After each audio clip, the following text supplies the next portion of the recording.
Θα συνεχίσουμε με το χαιρετισμό της Γενικής Διευθύντριας του Ελληνικού Κτηματολογίου, κυρίας Ολυμπίας Μαρκέλου. Καλησπέρα και από μένα. Η αλήθεια είναι ότι για να μπούμε σε αυτήν την φάση λειτουργίας με όλα αυτά τα ψηφιακά εργαλεία που πραγματικά διευκολύνουν και απλοποιούν τη ζωή του πολίτη και των εμπλεκόμενων μερών, έχουμε να κερδίσουμε ένα μεγάλο στοίχημα, αυτό της κτηματογράφησης της χώρας. Και το διαχρονικό ερώτημα είναι πότε θα ολοκληρωθεί το ελληνικό κτηματολόγιο. Το 86% των δικαιωμάτων της Ελλάδας έχουν ήδη συλλεχθεί. Από το Σεπτέμβριο του 2019 έως σήμερα έχουμε συλλέξει 6,2 εκατομμύρια δικαιώματα. Στο ίδιο διάστημα εντάξαμε σε καθεστώς δημοσιότητας, από τη διαδικασία της ανάρτησης δηλαδή και μετά, κατά την οποία θεωρούμε ότι υπάρχει μεγάλος βαθμός ασφαλείας να χρησιμοποιεί την πληροφορία που έχει συλλεχθεί στην έρευνα των νόμιμα ενδιαφερομένων.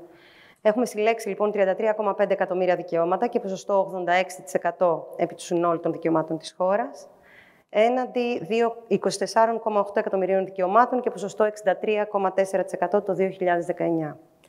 Παράλληλα, σε καθεστώς από την προανάρτηση και μετά, το ακίνητο δηλαδή αποκτά μοναδικό κωδικό ακινήτου, το λεγόμενο ΚΑΕΚ. Από 10,4% το 2019 είμαστε στο 70,6% σήμερα. Βεβαίως, πρέπει να σημειώσουμε ότι έχουμε πλέον κτηματολόγιο σε λειτουργία στο Δήμο Αθηναίων και το 85% του νομού Αττικής. Το Νοέμβριο του 2023, κοινή συλλογή δηλώσεων στην τελευταία περιοχή της χώρας, στην Κέρκυρα και τη Θεσπρωτεία.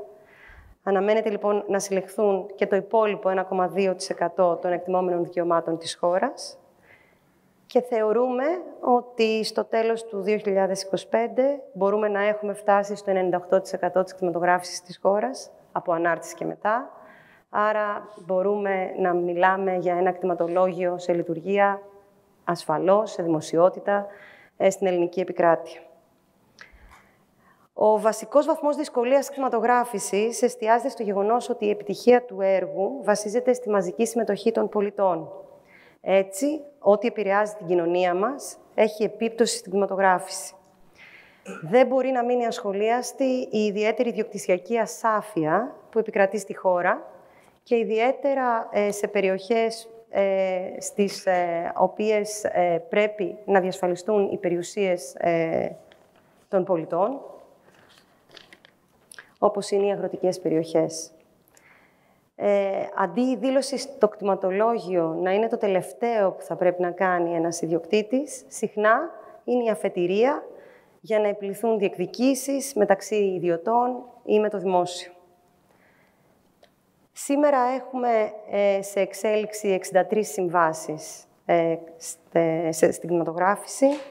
Το μέσο ποσοστό συλλογής των δηλώσεων στις περιοχές αυτές είναι 80%. Θεωρούμε ότι εάν έχουμε συλλογή δικαιωμάτων πάνω από 65%, μπορούμε να προχωρήσουμε στα επόμενα στάδια με ασφάλεια. Το μικρότερο ποσοστό συλλογής αυτή τη στιγμή έχουν οι βόρειες περιοχές της Περιφερειακής Ενότητας Ηρακλείου, η Περιφερειακή Ενότητα Χανίων, η Περιφερειακή Ενότητα Ρεθύμνου, περιοχές της Περιφερειακής Ενότητας Δυτικής Αττικής και Νήσων, καθώς και τα νησιά της περιφέρειας Βορείου Αιγαίου. Η κινητοποίηση λοιπόν των πολιτών το συντομότερο δυνατόν στις περιοχές αυτές αποτελεί πρώτη προτεραιότητα για το φορέα. Ο μεγάλος αριθμός δηλώσεων εξασφαλίζει σε μεγάλο βαθμό την πληρότητα της κτηματογράφησης και την ορθότητα όσον αφορά στη θέση και τα όρια των ακινήτων. Η δήλωση στο κτηματολόγιο δεν είναι προσωπική επιλογή, είναι υποχρέωση σύμφωνα με τον νόμο. Η μη υποβολή δήλωσης έχει επιπτώσεις σε όλους. Ο μελετητής της κτηματογράφησης δεν έχει τη δυνατότητα να τοποθετήσει μόνος του τις ιδιοκτησίες της θέσης τους. Το ε9 δεν έχει γεωγραφικό εντοπισμό. Και κατά κανόνα, ούτε στα αρχεία των υποθηκοφυλακίων υπάρχει πλήρης και ακριβής χωρική πληροφορία. Ειδικά στις περιοχές που βρίσκονται υπό κτηματογράφηση και αφορούν αγροτικές κατά κανόνα περιοχές, όπου υπάρχει μεγάλο ποσοστό χρησικτησιών, η δήλωση του πολίτη είναι απαραίτητη για την κτηματογράφηση της ιδιοκτησίας του. Οι πολίτες λοιπόν πρέπει να σπεύσουν. Πρέπει να σπεύσουν, να δηλώσουν την ιδιοκτησία τους, έτσι ώστε να μην χρειαστεί αργότερα να εμπλακούν σε δύσκολες, χρονοβόρες και κοστοβόρες διαδικασίες με την ολοκλήρωση της κτηματογράφησης. Φυσικά, το επόμενο μεγάλο στοίχημα μετά την κτηματογράφηση είναι η θέση σε λειτουργία του κτηματολογίου.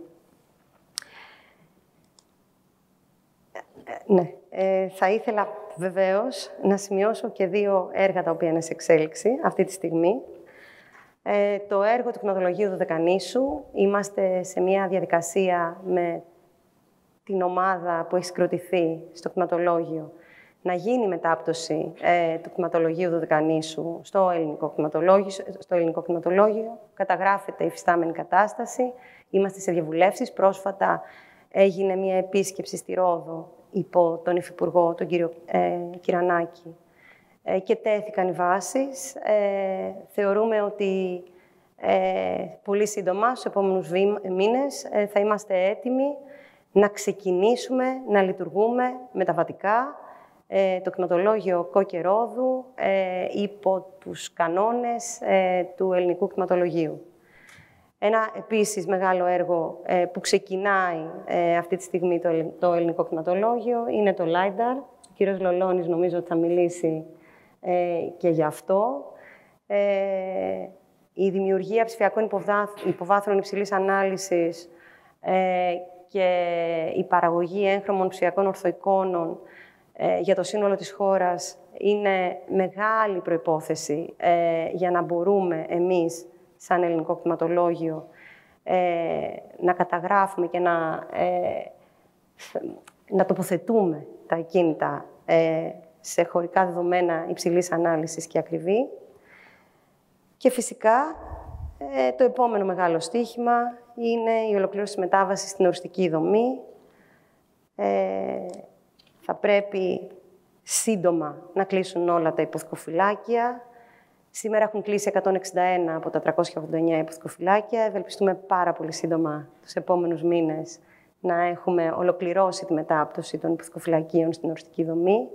Έχουν ανοίξει 68 από τα 92 κτηματολογικά γραφεία και υποκαταστήματα της οριστικής δομής του φορέα. Ο στόχος του φορέα είναι να απλοποιήσουμε διαδικασίες, να παρέχουμε ακριβή δεδομένα και να λειτουργήσουμε μέσα σε ένα δίκαιο, σε ένα νομικό πλαίσιο και σε μια ασφάλεια δικαίου. Αρρωγός σε αυτή την προσπάθεια, βεβαίως, είναι το Υπουργείο Ψηφιακής Διακυβέρνησης, ο οποίος είναι και ο πυλώνας και εγγυητής ψηφιοποίησης του κράτους. Σας ευχαριστώ πολύ.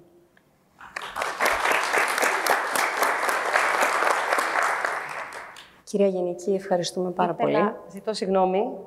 Ήθελα να ευχαριστήσω προσωπικά την κυρία Ιωαννίδη για όλη αυτή τη μεγάλη προσπάθεια που έχει κάνει όλα αυτά τα χρόνια ως Διευθύντρια Έργων στην κτηματογράφηση. Είναι πραγματικά τεράστια η προσπάθειά της και της ίδιας και του επιτελείου της. Φυσικά με τη συνδρομή όλων των εμπλεκόμενων φορέων, όμως οφείλω να πω ένα μεγάλο ευχαριστώ σε αυτή την προσπάθεια.